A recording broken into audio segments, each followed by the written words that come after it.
morning, Klas Östergren. Good morning. Thank you for spending some time with me here at lit.COLOGNE, answering questions, having a little conversation. It's a pleasure. I have just read your book, Portrait of a Dandy. That's what it's called in German, Portrait eines Dandys. But you are a very well-known and very renowned author in Sweden. What do you think why it took us Germans so long to discover your books? Have you discovered my books? I'm not sure. That's a dream. So is the question. But I have been translated for a number of years now.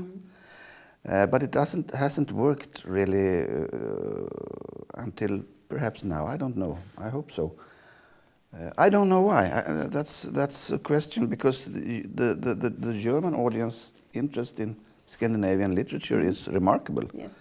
I don't have noticed that elsewhere in Europe. Well, I have thought about this question myself, and I thought it might have to do with your way. Well, with this book, with your way of writing. You write. You take a lot from your reader. Yeah, you have to, as a reader, you have to take your time, and you have to be a flaneur reader. As I believe you are a flaneur writer. You go very much in detail. Sometimes you ask for a lot of time. Might this be a reason, or is this so? Do you see yourself as such a writer? Flaneur, that genre is I don't know really what that stands for, but never mind. I understand perfectly what you mean. For instance, you can say like this: in this book, we have a number of dead bodies. We have some enigmatic facts about people. There is a question to be asked and to be responded. And still, it's not a crime novel. Yes. And you can ask yourself, why is this not a crime novel? You have all these details that used to be significant for a crime novel. Is this exactly what you say? The writer permits himself to talk about anything at all. And hopefully the reader permits this row that goes like this, yes, through subjects and history and anything. It amuses me, and I hope, of course, it amuses the reader. But you are perfectly right. It demands that you're quite patient. What I also found is sometimes it almost seems like a painting. Eh? The longer, especially of course with this book, it has to do with art and with an artist. Yes. The longer you look at a painting, the more you see. And it was with me for this book. The more time you spend with it, the more attention you pay to it, the more it gives back to you, because there's so much in it.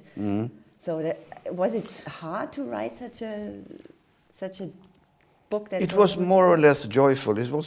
It was very funny because, in one sense of the meaning, I give a damn about the readers while I'm writing. I write what I want to read myself, and in the other hand comes the question: is this possible for another person to read? And of course, you hope so in the end, and you ask your editor, of course, is this possible to publish?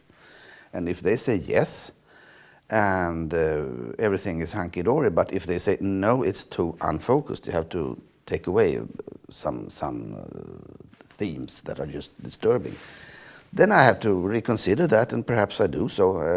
That hasn't happened yet, but I'm prepared to. It could happen any day, because it's a luxury to publish a novel like that. For me, it's a luxury. One last question that I found rather fun to read is a German magazine wrote about you, that you somehow appear like a dandy. So, have you heard about that? That journalists write that about you? Do you see yourself as a dandy as well? Definitely not. Ask my children; they would laugh you in your face. That jerk, dandy. Perhaps that would be nice to be dandy, but I'm more of a working guy dressed in blue dress.